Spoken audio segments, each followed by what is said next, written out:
Good morning everyone and welcome back to my channel. আর আমি এখন থেকে আমার ব্লগটা শুরু করছি। এখন বাজে সকাল 8টা। আর আমি কিন্তু এখন ডান মেজে কিছু খাইনি, চা খাবো, কারণ আজকে অনেক সকাল থেকে কিন্তু আমি দোকান খুলে বসছিলাম, এতক্ষণ বসছিলাম। আর বাপি এসছে, ওই কারণেই কিন্তু আমি এখন দোকান থেকে চলে এসেছি। আর বাপি আসার পরেই আমি আমার ব্লগটা শুরু করেছি, কারণ আমার ফোনের ক্যামেরা কোয়ালিটি এতটাই বাজে, একটা ঠিকঠাক সেলফি পর্যন্ত ওঠে না। আর বাপির ফোনেই ভিডিও করি। তো চলো যাওয়া যাক, চা খাবো। আজকে আবার যেতে হবে কলেজ, কারণ ওই স্কলারশিপের হার্ড কপিটা আমাকে জমা দিতে হবে, ওই কারণেই কিন্তু কলেজ যেতে হবে। আর এই যে বাতাবি লেবু, তো চলো। মা এখন আমার জন্য চা করেছে, ওটাই কিন্তু খাবো। আর বাপি বাজার থেকে একটা বড় শোল মাছ এনেছিল, প্রায় 1 কেজি ওজনের তো বেশি হবে। আর আমাদের বাড়িতে কিন্তু শোল মাছ খেতে খুবই ভালোবাসে। আর মা এভাবে মাছকে মারছিল, কারণ মাছটা এতটাই জ্যান্ত, মাছটা পুরো জ্যান্ত ছিল, কাটতে গেলে কিন্তু হাত কেটে যাওয়ার সম্ভাবনা রয়েছে, তাই জন্য কিন্তু এরকমভাবে মারছিল। আমি এখন কলেজ যাওয়ার জন্য বেরিয়ে পড়েছি, আর এখনও কিন্তু খাইনি, জাস্ট জামাটা পরেছি আর চুলটা চিরুনি দিয়েছি, তো এখন গিয়ে খাবো। তো চলো কি খাই। আর এখানে আলু কুঁদরি ভাজা, পেঁয়াজি আর পান্তা খেয়ে কিন্তু আমি কলেজ যাচ্ছি। আর আমাদের তো কারেন্ট ছিল না, ওই জন্য জেরক্স দোকান খোলা ছিল না, ওই জন্য কিন্তু কাঁথিতে একটা জেরক্স দোকানে আমি জেরক্স করতে গেছিলাম। তারপর কিন্তু এসছিলাম সেন্ট্রালে কিছু জিনিস কেনাকাটা করতে, কসমেটিক জিনিস। আর আজকে এতটাই রোদ, দেখতেই পাচ্ছ রাস্তাঘাটে তেমন কেউ নেই। আর এই যে দোকানটা, এইখান থেকেই কিন্তু আমি কেনাকাটা করি প্রায় কসমেটিক জিনিস। দাঁড়াও, এইমাত্র কলেজ থেকে বাড়ি এলাম। এসে মুখ চোখ ধুয়ে চেঞ্জ করে নিয়েছি। আর এসে দেখি মা রান্না করছে, এখনও রান্না হয়নি, আজকে দেরি করে রান্না হচ্ছে। আর আমি এসে কিন্তু অলরেডি আনাজ করেছি একটা তরকারি। আর চলো, এখানে সব রকম সবজি দিয়ে একটা তরকারি করব, কুমড়ো, ঢেঁড়স, কুঁদরি, আলু আর ডাঁটা দিয়ে একটা চচ্চড়ি হবে। এখানে শোল মাছ নিয়ে এসেছিলো সকালবেলায়, তো দেখেছো, ওটা কিন্তু ঝোল হবে। আর এখানে কিন্তু শোল মাছ, আর বাড়িতে যে চুনো মাছ পড়েছিল ওটা টক হলো আম দিয়ে। আর এই মাছটা বাটা মাছ পড়েছিল, ওটা কিন্তু ফ্রিজে রেখে দিবে মা। এখন কিন্তু উনানে ভাত বসছে। আর আজকে এত গরম, রান্না করতেও মায়ের দেরি হয়ে গেছে। এত গরম পড়েছে, গাছের ছায়াতে এলেই একটু শান্তি পাওয়া যাচ্ছে। আর ঘরে না কারেন্ট নেই, মানে কালকে রাতে কারেন্ট এলো, দিয়ে আজকে সকাল থেকে কিন্তু কারেন্ট আবার চলে গেছে। বাইরে থেকে এসছি, রোদ থেকে একটু ফ্যানের বাতাস অবধি গায়ে পাইনি। আর এই জন্য গাছের নিচে এলাম। আর আজকে আম মাখা করে খাবো, কাঁচা আম। আমি এই সিজনে একবারও আম মাখা খাইনি। কাঁচা আম আছে, আমি এক্ষুনি মাখবো। আমি কীরকম আম মাখা খাই তোমাদের সাথে অবশ্যই শেয়ার করবো। চলো লাইটটা। আর কলেজ থেকে এসে কিচ্ছু খাইনি, ওই যে পান্তা খেয়ে গেছিলাম, তারপরেই কিন্তু আমি আম মাখছি। আমের টক হচ্ছিল দেখে এতটাই লোভ লাগলো যে মাকে বললাম যে আমি আম মাখা খাবো। ওই কারণেই কিন্তু মা ওই যে কাটা আম দুটো দিয়েছিল, ওগুলোই কিন্তু আমি আমটা মাখছি। আর আমি প্রথমে আমটাকে গ্রেট করে নিয়ে ওর মধ্যে কিন্তু লবণ, সরষার তেল আর কিন্তু ওই যে রাই মানে সরষা বাটা, সাদা সরষার বাটা, ওটা মাখিয়ে নিচ্ছিলাম। আর সাদা সরষা দিয়ে মাখলে কিন্তু টেস্টটা দারুণ হয়। তোমরা কাঁচা লঙ্কা দিয়ে খেতে পারো, যেহেতু আমার লঙ্কা খাওয়া একটু বারণ আছে, ওই কারণেই কিন্তু আমি লঙ্কাটা খাইনি। আমটা মাখলাম, ভাবছিলাম রোদে দিব, মানে সঙ্গে সঙ্গে খেয়ে নিলাম, এতটাই টেস্টি হয়েছে। আর আমটা খুব একটা টকও না, টক আছে কিন্তু মাঝারি টক আছে। যত টক হোক, এই গরমের মধ্যে খেতে যা লাগছিল, তো আমি একটুও রাখিনি, সঙ্গে সঙ্গে সব খেয়ে নিয়েছি। আবার ভাবছি ভাত খাওয়ার পরে আবার মাখ।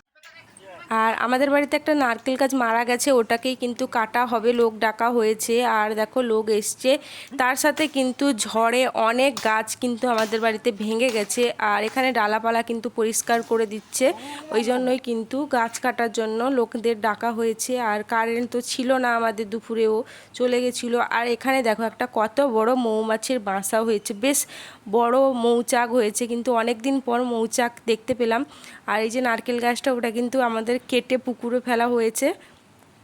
আর আজকের দুপুরের মেনু হচ্ছে গিয়ে এখানে গরম গরম সাদা ভাত আছে, ওই রকম সব রকমের সবজি দিয়ে একটা কিন্তু চচ্চড়ি, আর শোল মাছের কিন্তু আলু দিয়ে লাল লাল ঝোল, যেটা খেতে আমি খুব ভালোবাসি। আর এখানে কিন্তু শোল মাছ আর চুনো মাছ দিয়ে আমটক হয়েছিল দুপুরের মেনু।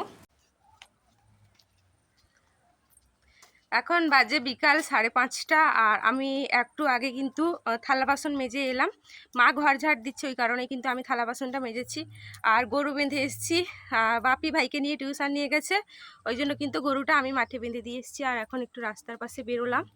আর এখন এত রোদ, দোকান খোলাই যাবে না।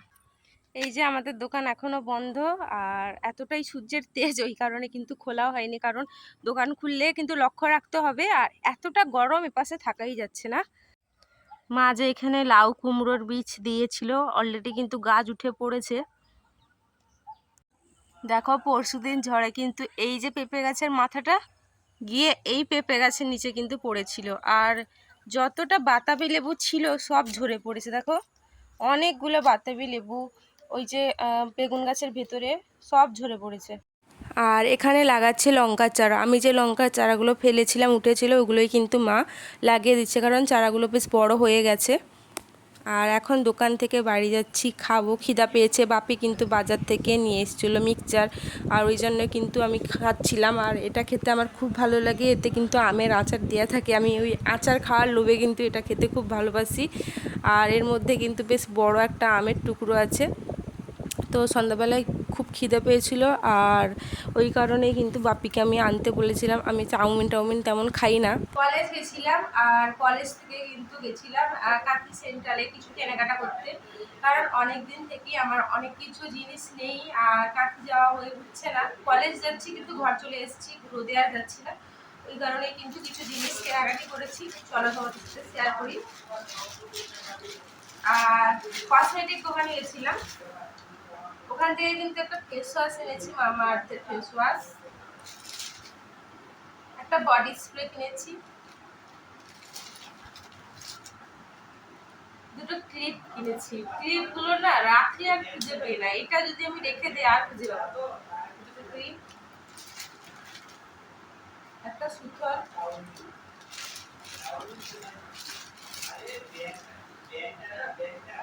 কিছু টিপ, ছোট টিপ, লাল আর কালো, আর আমার একটা রুমাল, ভাইয়ের একটা রুমাল। তাছাড়া আজকে বাড়িতেও বাপি কিছু নিয়ে এসছে, বালিশের ওয়ার, 5 বালিশের ওয়ার, একটা ব্লু কালারের, একটা হলুদ কালারের, লাল কালারের। তো এইগুলি বাজার করেছি। তো চলো, আমরা যে দোকান থেকে সোনা বানাই, যে কামিলার কাছ থেকে সোনার গয়না বানাই, ওখানে কিন্তু নতুন দোকানের বৈশাখ মাসে কিন্তু আখড়ি আছে, ওই কারণেই কার্ড দিয়ে কিন্তু নেমন্তন্ন করে গেছে মিষ্টির প্যাকেট আনার জন্য। আর প্রতি বছরই দিয়ে যায় টুকটাক, কিন্তু কম বেশি গয়না ওই দোকান থেকেই প্রায় সব গয়না বানানো হয় বরাবর। আমার ঠাকুমা বা তার আগে যত জেনারেশন বলছি, মানে ঠাকুমার আমল থেকে কিন্তু ওনাদের কাছ থেকেই, সেকেন্ডদের কাছ থেকেই গয়না বানানো হয়। তো এই কার্ডটা দিয়ে আজকে রাতে হয়েছিল ডিমের তরকারি, আর আমার জন্য কিন্তু কষা রেখেছিল, আর হয়েছিল ভাত, আর হয়েছিল রুটি। আর ঘুমিয়ে গেছিলাম, ঘুম থেকে উঠে আমার মুডটা এতটাই খারাপ হয়ে গেছে যে আর ভিডিও করিনি, ওই কারণে কিন্তু আর করতে পারিনি। তো টাটা।